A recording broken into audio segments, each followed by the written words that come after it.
합시다입니다. 지난주에 예수님께서 제도가 서기관들과 바리새인들 앞에서 한 비유를 들어서 말씀하셨죠.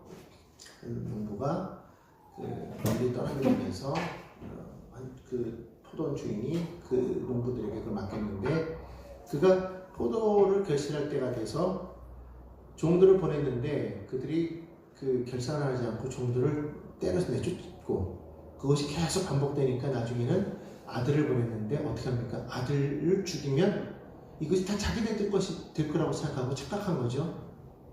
아들을 죽이죠. 결국은 주인이 와서 그들을 다 멸을 한다라는 어떤 그런 비유를 하셨는데, 자, 오늘 이 본문 말씀 보니까요, 이 서기관들과 대제사장들이 결코 머리가 나쁜 사람들은 아니었나 봐요.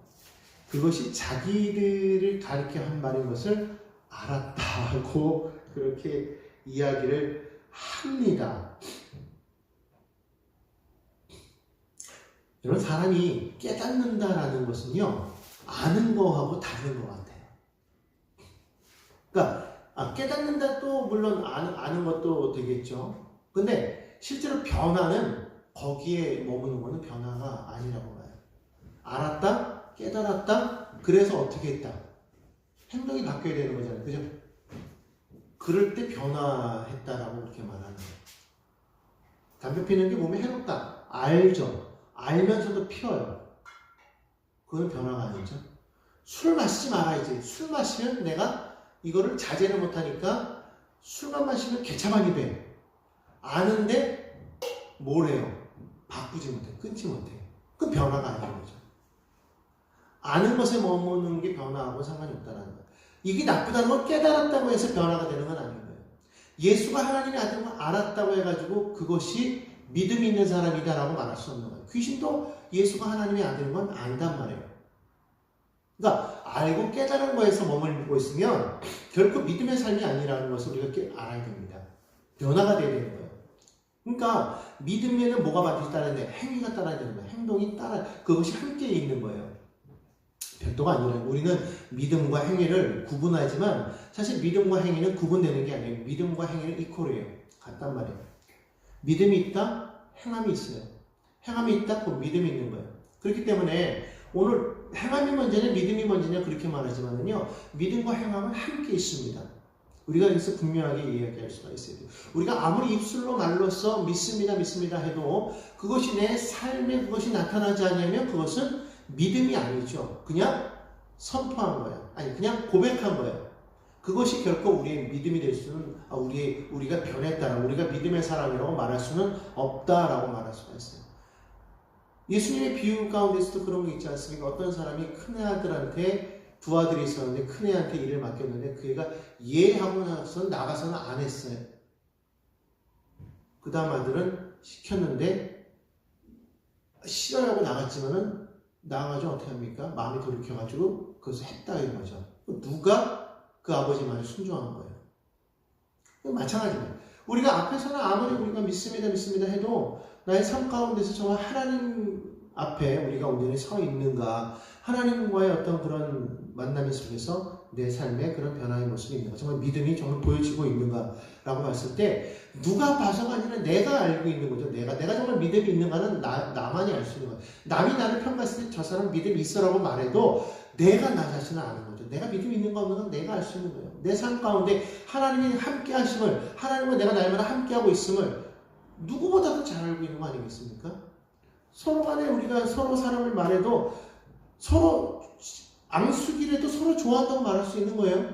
서로 좋아하고 있어도 싫어한다고 말할 수 있을까? 그건 좀 아닌 것 같은데. 아무튼 서로 마음은 으르렁대고 있지만 겉으로는 나도 좋아라고 말할 수 있다는 거. 그걸로 좋다고 말할 수 있는 건 아니잖아요. 근데 주변 사람들이 보면 저 사람 저 둘은 정말 자기가 좋아라고 말하고 있지만 당사자들은 안다고. 남들은 몰라도 본인은 아는 거예요. 하늘이 알고 땅이 알고 내가 아는 거죠. 우리 믿음도 마찬가지예요. 하나님이 알고 땅이 알고 내가 아는 거예요. 그렇기 때문에 아는 것으로 남들이 봤을 때 저 사람 믿음이 있어. 이걸로 여러분 거기에 우리가 만족하지 말자는 거죠. 그리고 아는 것에 그치지 말자는 거예요. 말씀을 많이 알아야 되는데 그 알미 그치지 말자. 그 말씀이 나를 변화시켜야 된다는 거예요. 말씀이 내 안에 들어오면 그 말씀은 어떤 역사가 있느냐? 살아있었다고 했어요. 성경은. 하나님의 말씀은 살았고 운동력에 있어 좌우의 날성보다 예리하여 우리 혼과 육과 및 관절과 구슬 찔러 쪼갠다고 이렇게 말씀하고 있잖아요. 그죠? 쪼개는 역사가 있어야 된다는 거예요. 변화가 되어야 된다고. 근데 말씀이 있고 변화가 되지 않으면 말씀을 백날 읽어도 그 말씀이 변화가 되지 않는다면 문제가 심각한 거예요. 왜? 말씀은 곧 예수 그리스도인데 그 말씀이 내 안에 들어왔는데도 불구하고 내가 변화가 되지 않는다? 이것은 뭐예요? 그 말씀을 내가 받아들이지 못했다는 거예요. 그러니까 말씀을 그냥 읽지 말아요. 지식적으로 자꾸 읽으려고 하지 마십시오. 그러다 보면 오히려 그것이 사탄화될 수가 있다라는 거예요. 이게 좀 말이 좀 웃긴데 사탄화된다라는 말은 그냥 제 표현이고 사탄도 말씀을 알아요. 성경을 자세히 보십시오. 예수님께서 40일을 금식하고 난 이후에 사단이 나타나서 예수를 시험할 때 무엇으로 시험했어요? 하나님 말씀 가지고 시험했다라는 거예요. 사단도 말씀을 알아요. 여러분 보십시오. 이단들도 요즘 보면 다 성경만 열어놓고 성경 공부하잖아요. 다만 다르게 해석하고 다르게 조금 풀어나간다 뿐이지 걔들도 성경을 봐요. 여러분 이걸 알아야 돼요. 그들도 예수를 얘기하는데 성령을 얘기하는데 틀린 건 뭐예요? 자기가 성령이고 자기가 예수라고 말하는 거지. 자기가 하나님이라고 말하고. 말씀을 모르는 게 아니에요. 말씀을 안다고 덧붙인다는 거죠. 거기에 더. 말씀을 몰라서일까? 여러분 말씀을 안다고 해가지고 내가 믿음 있다고 말하면 안 되는 거예요. 그 말씀이 내 안에서 역사하는 걸 봐야 돼요. 그 말씀이 내 속에서 움직이는 걸 봐야 된다는 거예요. 그러지 아니하면 정말 우리가 믿음이 있다고 누가 할 수 있겠습니까? 설교관들과 대제사장들은 말씀 몰랐을까요? 그들은 말씀을 연구하는 사람인데 하나님 앞에 제사하는 사람. 돈을 주고 했든 뭐를 했든 간에 어쨌든 간에 하나님 앞에서 그들이 예배하는 사람들인데 하나님 말씀 몰랐겠냐고. 알았겠죠.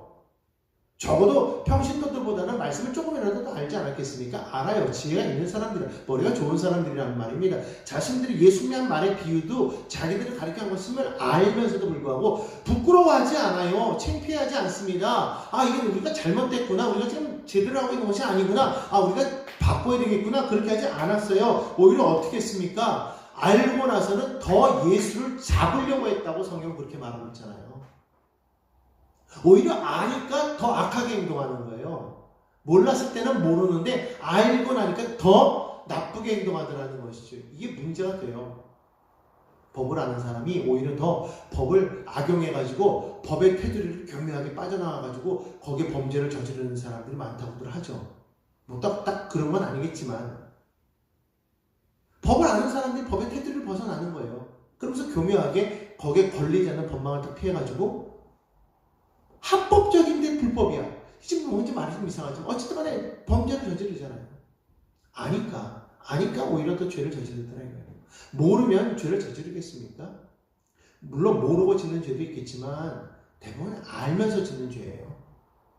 여러분 우리가 정말 주의해야 될 것은 크리스찬들이 정말로 하나님을 모르기 때문에 아니에요. 알면서도 우리가 짓는 죄가 너무 많다는 거예요. 예수 믿으면서도 너무 많은 것을 타협하고 있다고 생각하지 않습니까? 우리가 정말 그런 부분에 있어서 정말 하나님 앞에 기도 많이 해야 돼요. 왜? 우리 스스로는 못 이긴다는 걸 알기 때문에. 우리는 육신을 가졌잖아요. 약하잖아요. 육체를 가졌기 때문에 육의 소욕이 자꾸만 넘어질 수밖에 없어요. 그러니까 바울 사도도 괴로워했단 말이에요. 왜? 바울 사도도 죄와 사망의 법에 매여 있는 것을 본인도 깨달았다는 거예요. 그렇게 하나님 말씀에 철저해가지고 스데반을 죽이는 그 자리에까지 서 있으면서도 정말 말씀대로 율법대로 행위대로 그렇게 살려고 노력했던 바울이고 정말 그렇기 때문에 그 젊은 청년이 정말 권세를 잡아가지고 다메섹에 있는 크리스찬들을 잡아가지고 넘기려고 그렇게 막 그 먼 데까지 가려고 했던 그런 혈기왕성한 그런 사람 아니었습니까? 정의를 외치고 하나님을 위해 막 그렇게 나섰던 사람 아니었겠어요?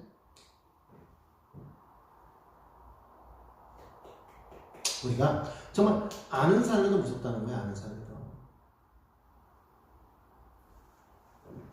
알면서 죄 짓는 게 더 많아요. 우리 그러지 말자는 거죠. 오히려 크리스찬들이 정말 하나님 앞에서 더 철저하게 믿음으로 말씀으로 설 수 있으면 어떻게 됩니까? 성령을 의지해야 됩니다. 바울의 고백처럼 생명의 성령의 법이 죄와 사망의 법에서 나를 해방하였다. 우리가 이 모든 그 죄의 법에서 이겨낼 수 있는 비결은요, 없어요. 아무리 우리가 힘이 세다고 해서 이길 수 있습니까? 지혜롭다고 해서 이길 수 있습니까? 능력이 있다고 해서 이길 수 있습니까? 돈이 많다고 해서 이길 수 있습니까? 아니에요.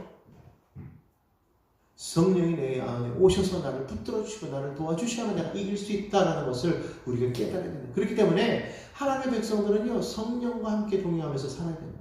내 말에 성령을 인정하고 의지하고 모셔드리고 항상 그분이 나의 삶 속에서 나를 주장하사 나를 인도하여 갈 수 있는 그런 모습으로 우리가 살아가야 될 줄 믿습니다. 자, 그래서 이들은 오히려 알고 자신들의 정체가 드러났잖아요. 자신들의 정체가 드러나니까 오히려 더 이제 예수를 잡으려고 했는데, 이야, 이게 웬일입니까? 잡고자 했다가 아니라 잡고자 하되예요. 잡으려고 했는데 못했다는 거죠. 왜? 그 다음 말이 뭐예요? 백성을 두려워하더라. 백성을 두려워하더라. 선원들과 제사장들은 누굴 두려워해야 됩니까? 하나님을 두려워해야 되는 거예요. 하나님을. 그런데 누굴 두려워합니까? 백성을 두려워합니다. 여러분, 하나님의 사람들은요, 하나님을 두려워야 될 줄 믿습니다. 여러분, 성도님 잘 들으시기 바랍니다. 사람이 무섭죠. 그러나 정말 무서운 것은 하나님이에요. 사람은 우리 육신을 죽일 수 있어도 영혼을 죽이지 못합니다. 그러나 하나님은 우리 육신뿐만 아니라 영혼을 죽일 수 있어요. 여러분, 우리가 분명하게 깨달아야 됩니다. 육뿐만 아니라 영까지 심판하시는 하나님을 두려워해야 된다. 사람을 두려워하는 게 아니라 하나님을 두려워야 되는데, 이 대제사장들이 누굴 두려워했다고요? 사람을 두려워하더라 이거예요. 거기에서부터 문제가 생긴 거죠. 우리 크리스찬들이 왜 믿음 생활을 요즘에 제대로 못할까? 사람을 두려워하는 거 아니겠는가? 오히려 예전보다 우리가 뭐 옛날에 어땠는지 모르겠지만은 처음에 기독교가 이 땅에 들어왔을 때 그때 엄청난 핍박이 있었지 않습니까? 근데 많은 사람들이 순교했어요. 많은 사람들이 죽지 않았습니까? 예수 믿는다는 이유로 말미암아서. 지금 그 정도까지는 아니잖아요. 그런데도 불구하고 세상에서 예배 드리는 곳에서 뭐라 그러면 틱소리 못하고 예배를 안 드려요. 조용하라고 그러면 조용히 하고 너무 순종을 잘해. 사람의 일에 대해서 우리가 하나님 앞에 우리가 정말 하나님을 두려워한다면, 물론 그들이 하는 거에 대해서 우리가 잘 설득을 해야 되겠죠. 뭐 그들이 하는 거에 그들에게 피해를 주기 위해서 우리가 막무가내로 맹목적으로 막 그냥 그럼에도 불구하고 막 하라는 건 아니겠지만, 그러나 모이기는 열심히 해야 될 거 아니에요. 모이기를. 요즘 보십시오. 모이지 않아요. 열심히 없다고. 물론 뜨거운 교회가 있어요. 그런 교회마다 막 사람들 막 모이고 막 그런 경우는 보긴 하지만 옛날 같지 않죠. 옛날에는 전체 분위기가 어땠습니까? 이렇게 막 예배하는 분위기고 막 부흥하는 분위기고 성교하는 분위기고 전도하는 분위기고 막 그랬잖아요. 예배 때 막 모이면 막 기도하고 막 그런 사람들이 막 많았었는데, 요즘에는 기도보다는 뭐 하죠? 서로 교제하는 데 더 힘쓰죠. 아무튼 우리는 하나님을 두려워야 될 줄로 믿습니다. 자, 20절 보니까 이렇게 말하고 있어요. 그래서 그들이 어떻게 했습니까? 그들이 즉시로 예수를 잡지 못하고 뭐 했다고 했어요? 엿보았다 그렇게 말했죠. 엿보았다. 뭐를 엿보았다는 거예요? 예수를 붙잡을 수 있는 어떠한 계기를 만들, 그걸 엿보았다는 거예요. 그래서 뭐라고 했어요? 이에 그들이 엿보다가 뭘 하겠다는 거예요? 정탐꾼을 보내서 예수의 말을 책잡게 했다. 그러니까 자꾸 빌미를 얻으려고 하는 거죠. 사람들이 무서우니까 그냥은 못 잡고 뭔가 꼬투리를 잡아가지고 넘기려고 하는 거. 이게 뭐예요? 사단이라는 거예요. 사단의 계략이에요. 항상 그래요. 늘 언제나 상대방의 약점을 붙잡고 늘어지는 게 사단이에요. 여러분, 우리 크리스찬들은요, 사단의 그런 전략을 이용하지 말자는 거예요. 남의 약점 붙잡고, 남의 꼬투리를 붙잡고, 항상 보면 막 뒤를 캐고, 뭐 이렇게 보다가 그 사람의 뭐 좀 못한 점이 있으면 그걸 붙잡고서 막 그냥 그걸 가지고 막 넘어뜨리려고 하는데, 여러분, 그거는요, 예수 믿는 사람의 행동이 아니에요. 사단의 행동이지. 그 사람이 어렵고 힘들 때 그 사람을 위해서 우리가 기도해줘야지, 저 사람 내가 묘하는 사람이라고 해가지고 그 사람의 약점을 딱 잡고 있다가 걸렸어? 오케이, 잘 됐어. 그거 가지고 그 사람을 막 협박하고 위협하고 넘어뜨리려고 하는 거. 그거는 사단의 자녀인 거예요. 마치 양의 탈을 쓴 늑대와 동일한 거죠. 자신들이 그걸 모르면 안 되는 거예요. 남의 약점 붙잡고 그렇게 행동하지 마십시오. 우리 크리스천들은 그러면 안 돼요. 여러분 보십시오. 서기관들과 대제사장들이 보낸 정탐꾼들이니까 그들은 어떤 의미로 말하면은 우리는 종교적으로 정말 윗사람들, 올바른 사람들에 의해서 우리는 지금 사명을 받고 온 거야 라고 그들은 생각할 거 아닙니까? 근데 그들이 하는 일이 시장잡배들이 하는 행동하고 다를 게 뭐가 있어요? 남의 뒤낚이고 꼬투리 잡고 그러면서 그 약점을 가지고 그걸 어떻게든 잡아가지고 넘어뜨리려고 하는 거. 이게 어떻게 하나님을 믿는 사람들의 행동이라고 말할 수가 있겠냐는 거예요. 그럴 수 없죠. 근데 그걸 지금 그걸 누가 하고 있어요? 시장잡배들이 할 그런 일들을 지금 서기관과 대제사장들, 다시 말하면 당시 종교적인 리더들이 지금 이 일을 행하고 있다는 거예요.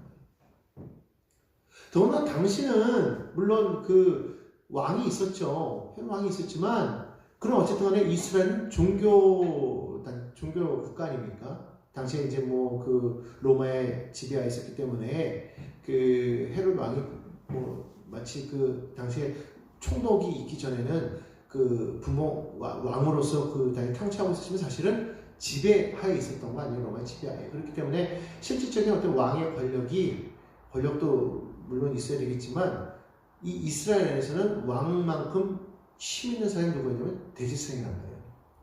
종교국가이기 때문에. 근데 그런 사람들이 지금 이와 같은 일을 하고 있다? 얼마나 하나님 마음이 아픈가. 근데 여러분 잘 아십시오. 이게 사단의 계략이라고 알아야 돼요. 사단의 계략이다. 근데 특히 무엇을 가지고 약점을 잡으려고 하느냐? 우리가 제일 조심해야 될 게 말에 대해서 꼭 말을 가지고 꼬투리 잡는 사람들이 있어요. 말 갖고서. 그 말장난하는 건데 그 말 한마디를 가지고서 꼭 묶어가지고 넘어뜨리려고 하는데 여러분 그렇기 때문에 우리가 크리스찬들은요 말에 참 조심해야 돼요. 어떻게 보면 성령이 오셔가지고 제일 먼저 우리 혀를 붙잡으시잖아요. 왜냐하면 성령이 임하면 우리가 방언을 하는 게 성령께서 제일 먼저 혀를 붙잡는 것 같아요. 왜 혀를 붙잡을까? 이 혀는 별거 아닌 것 같아도 성경은 뭐라고 말하고 있어요? 성경 보니까 이 혀가 온몸을 불사한다고 그랬잖아요. 혀는 그런 힘을 가지고 있단 말이에요. 혀 하나 잘못 놓으면 문제가 심각해지죠? 이 혀가 그렇게 중요한 거예요.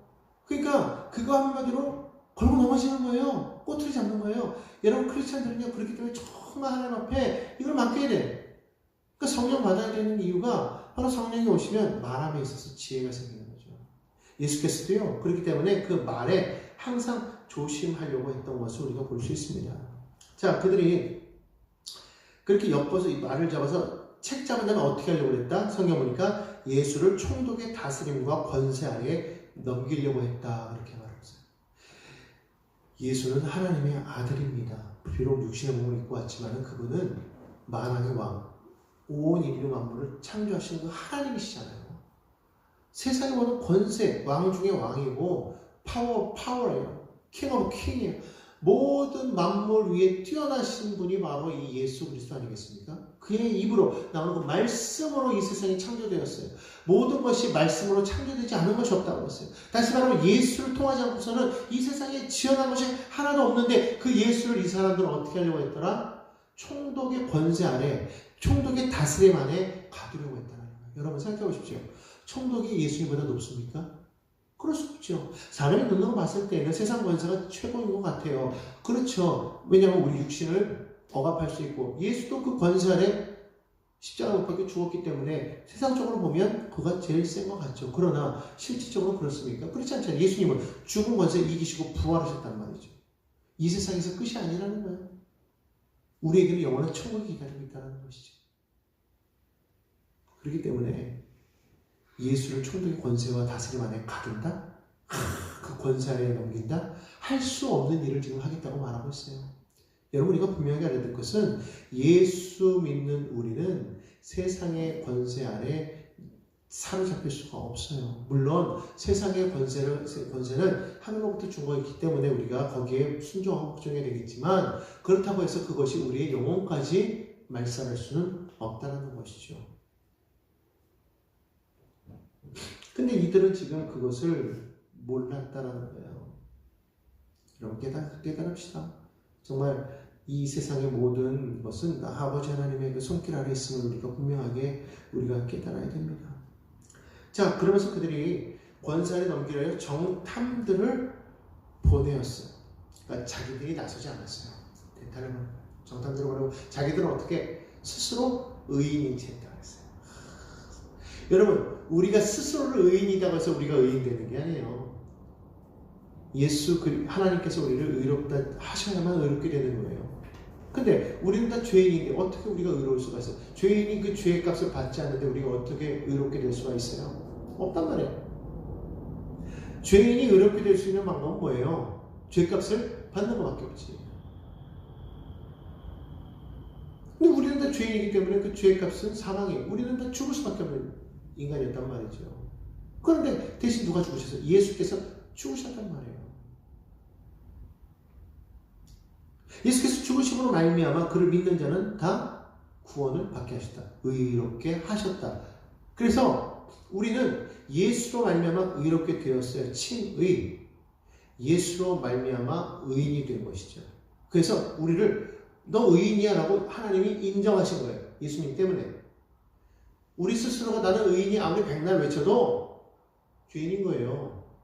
죄진 사람이 법정에서 아무리 나는 의인이요 나는 죄가 없어 해도 판사가 빵빵빵 난 죄인 그러면 죄인일 수밖에 없는 거예요.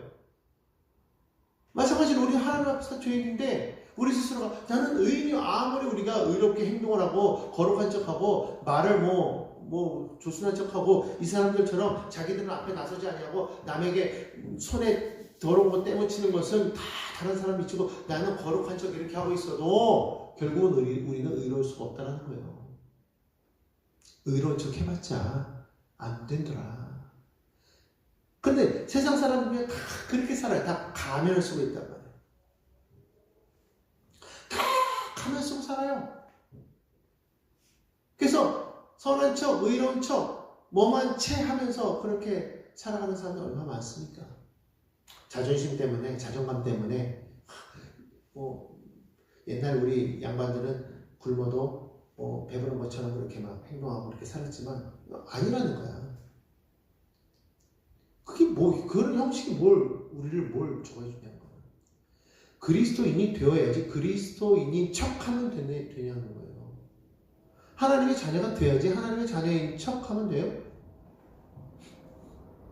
내가 죄인인데 의로운 척한다고 해서 의롭게 됐냐 이거예요. 아니요. 예수님이 아니면 예수 앞에 우리가 온전히 꼬꾸라지지 아니하면 철저하게 우리가 하나님의 백성이 되지 아니하면 우리는 의로울 수가 없어요. 의로운 척 해봤자 사람들은 속아 넘어갈 수 있어. 이 안에서 선한 척하고 하하하하 거리고 얼마든지 하나님의 말씀 얘기하고 우리는 의롭다. 하나님은 아신다니까. 오늘 여기 성경에도 보십시오. 23절에 보니까 뭐라고 말하고 있어요? 예수께서 그 관계를 아시고 그랬어요. 사람들은 모르는데 예수님은 아세요. 사람들은 속여넘을 수 있는데 하나님은 아신다는 거예요.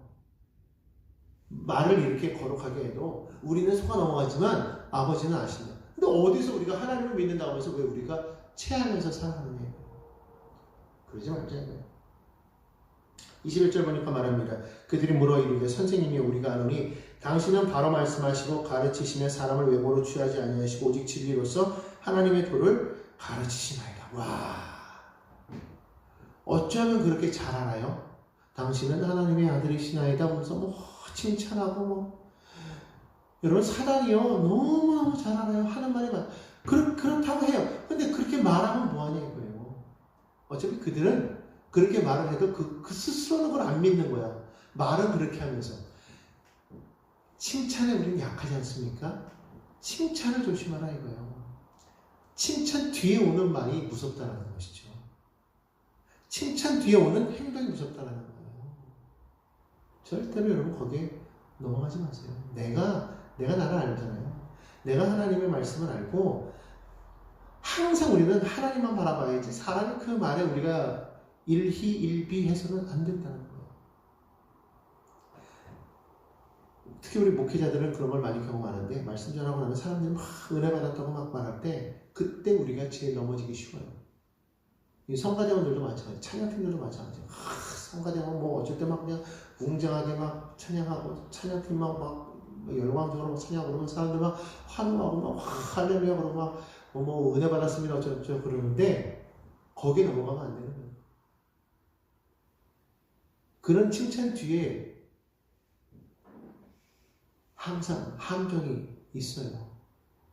이들도 마찬가지예요. 그렇게 말한 다음에 딱 뭐합니까?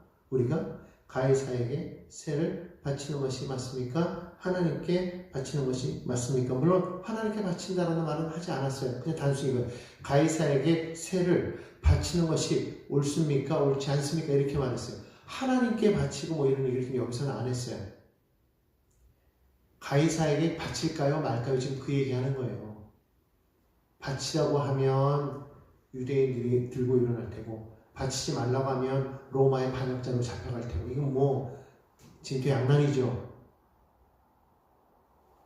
근데 여러분 그거 아십니까? 무엇이 옳으냐 무엇이 옳지 않느냐는요 우리가 판단할 수 있는 건 아니에요.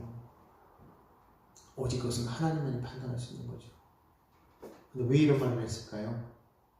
어떻게 올무를 잡아서 예수를 넘기려고 했던 거 아니겠습니까?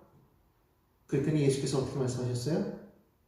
동전을 갖고 와봐라. 대나리를 갖고 와봐라. 이 그림이 있죠. 거기에는 항상 로마 황제의 그림이 있단 말입니다. 자, 이것이 누구의 그림이냐? 누구의 형상이냐? 가이사의 형상입니다. 그때 뭐라고 그래요? 가이사의 것은 가이사에게, 하나님의 것은 하나님께 바쳐라. 이게 가이사에게 바치지 말라는 것도 아니고 바치라는 말도 아니고 애매모호한 거예요. 근데 하나님이 그 마음의 중심을 하셨기 때문에 정확하게 말씀하시는 거예요. 내 마음에 있는 것을 행하라는 거예요. 내 마음에 있는 그것을 행하라는 거예요. 가이사에게 바쳐야 될 것은 바치고 하나님께 바쳐야 될 것은 또한 하나님께 바치라는 거예요. 세상법에 거스르지 말라는 거예요. 그렇다고 해서 하나님을 믿지 말라는 것도 아니에요. 하나님을 믿는 백성들이요. 하나님을 믿는 백성들이 하나님을 내가 믿기 때문에 세상법을 어겨도 된다. 그거 아닌 거예요.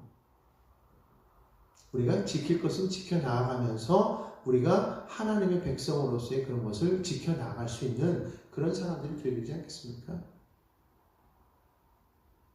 물론 지금 이 사람들은 예수를 붙잡아 넘기려고 지금 그렇게 행동했던 것이고 책 잡으려고 했던 것이기 때문에 하나님이시기 때문에 넘어가지 않았겠고 지혜가 있었기 때문에 넘어가지 않았는데 우리는 어떨까? 우리는 성령을 의지해서 날마다 지혜 가운데 그런 말에 걸려 넘어지지 않도록 항상 우리는 지혜를 구해야 될 줄 믿습니다. 하나님 붙잡고 우리가 정말 내 마음의 중심에 하나님을 향한 온전한 분명한 믿음과 확신을 가지고서 그렇게 우리가 나아가며 정말 결단하면서 우리가 나아갈 때 이러한 것을 우리가 이길 수가 있어요. 그러니까 우리가 말씀을 철저하게 우리가 알고 그 말씀을 통해서 우리가 정말 하나님을 만나고 성령을 만나고 우리가 그렇게 나가면 악한 원수아이가 말씀을 통해서 우리를 미혹하고 유혹할 때 우리는 능히 그것을 또한 말씀으로 이겨나갈 수가 있다는 것이죠. 언제나 사단은 늘 예수 믿는 사람들을 걸고 넘어지려고 하는 거예요. 그럴 때 우리가 이길 수 있는 방법은 없어요. 오직 말씀 되시는 주님이 우리 안에 오셔서 성령으로 우리 안에 오셔서 우리를 도와주셔야만 가능하다. 그러면 날마다 성령님 나를 도우소서, 성령님 나와 함께 하소서, 나를 인도하소서 그렇게 기도하며 나아가는 우리 모두가 되어야 될 줄로 믿습니다.